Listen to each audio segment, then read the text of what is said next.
First, I wanted to thank you because you were here a couple of years ago signing your first book, Right. and you spent 5 minutes with my wife and I, and it meant a lot to us. So thank you very much for You're that. very welcome. It Very did. menschy of you. Good. No, it was excellent.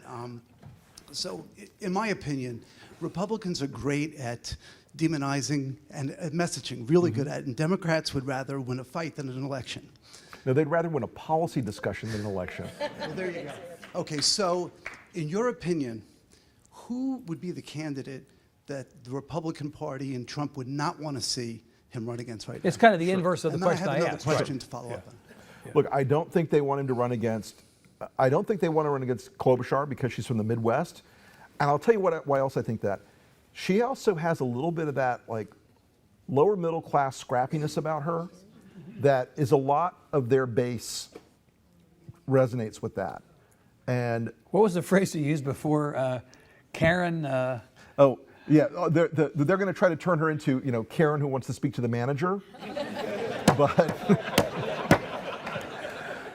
I think she's got a little bit of a scrappiness about her that they would find harder to go after, and her record's a little more centrist, so it's a difficult challenge. But again, that is a point you made in the beginning. I make this a lot and say this in the book. This is not a policy debate. This is a bar fight. Come armed.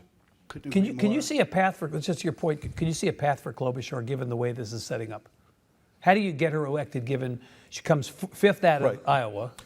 She may finish third tomorrow in New Hampshire, or maybe she surprises, but if not, is there a path? I suspect that the system is pretty broken right now. Yeah. That the Democratic election system is pretty broken. I should say so. And if there's a Biden collapse post New Hampshire, if he underperforms in South Carolina and on Super Tuesday, there's a lot of slop in the system right now. She needs to hang in though then. She needs to hang in. Look, at the minimum, she bought a ticket already to the VP sweepstakes, already. No doubt. Anybody who doesn't look at her as their top 1, 2, or 3 choice for VP is a fool. Good. Very quickly, because Very you got quick. folks The other thing I wanted to ask is, whoever the eventual nominee is, if they asked you as a Republican to say, help us message, would you do it? Well, we've got a group on the outside called the Lincoln Project, and we're putting our toolbox of a bunch of guys who are very experienced Republican consultants to work. You, Steve Schmidt, John Weaver, George Conway, and Reed Galen. And we've got between us, we've got about 100 and some odd years of experience in this game. And we think we can be more helpful going into some of the swing states, Michigan, Ohio, Pennsylvania, Florida, et cetera, to move the needle than for the campaigns themselves. But look, all hands on deck. We'll see how it plays. sir. You think we can get rid of Mitch and enough of the Senate to take over the Senate? It's a very high lift. However, there are 2 things you should know. The day Mitch McConnell believes that Donald Trump will cause him to lose the Senate is the last day of Donald Trump's presidency. Okay? Mitch McConnell is a survivor.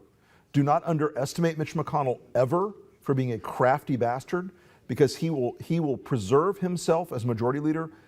It doesn't matter who he has to kill.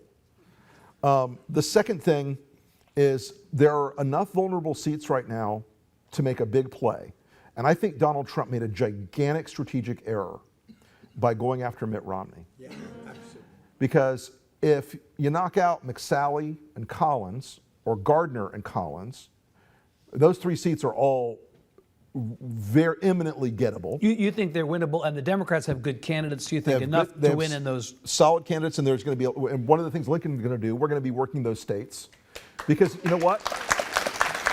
If the Democrats mess it up on the top end, and I eliminate their ability to have a majority in the Senate, Donald Trump's presidency is a sad clown show for the next 4 years. But yeah, after that, it's, after that, it's a question of, does Mitt Romney then do an Angus King and caucus as an independent? Just as a fuck you to Mitch McConnell. Oop. It's okay. This is not exactly Bill Maher, but you can curse on the internet. This is the internet. That's Pirate. fine. It's okay. Sir. I have a concern, should Trump lose the election, that he will question the validity of the election and try to stay in office. I get this question almost every day, almost every appearance I do. And I believe that he will question it. I believe he will try to stay because he's a gambler and a day trader. And in his mind, it's like, so what? He doesn't care about legacy, history, any of that. All he cares about is holding on to power as long as he can. So now, does the Secret Service protecting him? Does the DOJ protect him? Maybe Bill Barr does. I don't know. But at that point, you're going to have the real hard test of whether Republicans believe in the democratic republic that is described in the Constitution, or if we're an authoritarian, cult. What was the point that, again, Rick and Kay, I teach at the LBJ school on Mondays, and Rick was very nice to come and talk to my class today, and you made the point when asked about this, you quoted Lee Atwater, right, on the subject of this subject. If you win big, it doesn't matter if they cheat. Right, so the theory here, if Democrats want to ensure that there's not some moment at the end, you got to win the election big, not small, right. And then the question of whether there was fraud or anything all. Right. Look, the Democrats are going to win the popular vote again, and you know what that matters? If anybody have $4.65 in their pocket, gets you a venti latte at Starbucks, and the popular vote, it's what you get, a venti latte, nothing. Yeah. The Electoral College needs to be a pretty hard break. Which is why all these national polls, including polls that came out today from Quinnipiac that show Bloomberg up by 10, Sanders up by 9, Warren up, Buttigieg up, Biden up. Yep. National polls don't matter. It's not a national election. Electoral College states only. It's only states. Sir. Do you think in open primary states like South Carolina, the Trump supporters will do crossovers to try to get Bernie the nomination? They're trying to organize that. And so this particular game of screw around is one I have played in the past. It is not easy. However, when I did it in the past, it was the pre-Facebook social media organizing era. So they're trying to pick their opponent. They're trying their best to pick Bernie as their opponent. So, the open primary states, I predict they're going to come out for Bernie in New Hampshire tomorrow night.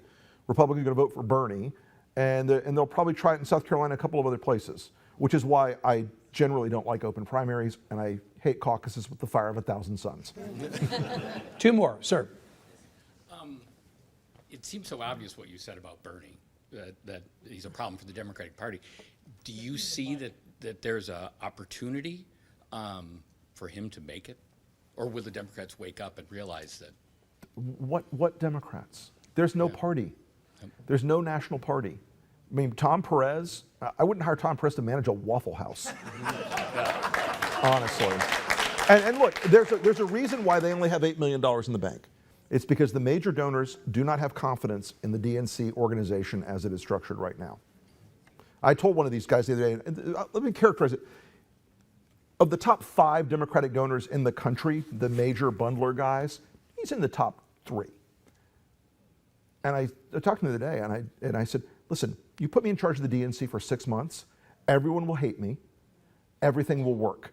But right now, what you're doing ain't working.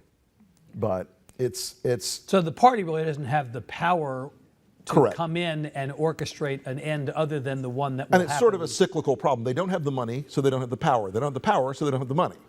Right. So So you see Bernie have a real honest path to. look, Bernie could win the primary, and that is the apocalypse for the Democratic Party. It is Jeremy Corbyn on steroids, and it's the only scenario where the Republicans might get the House close to get the House Remember, back. there was a rumor the other day that Obama was going to get off the sidelines and publicly warn against not that I'm saying Yeah. dangers of Sanders. You think Obama will allow this to go? I hope he puts the country front and center. He could change the game today By saying out loud. by saying out loud, if we put Bernie Sanders as our nominee, we are going the way of the political dodo. But that's not going to just fire up the people who support Sanders. It will. The problem with the people who support Sanders, 47% of them in a poll 2 weeks ago said they won't vote for any other candidate but Sanders in the general election. Right. So that's they're not Democrats. They're suicide bombers. They're Sandersites.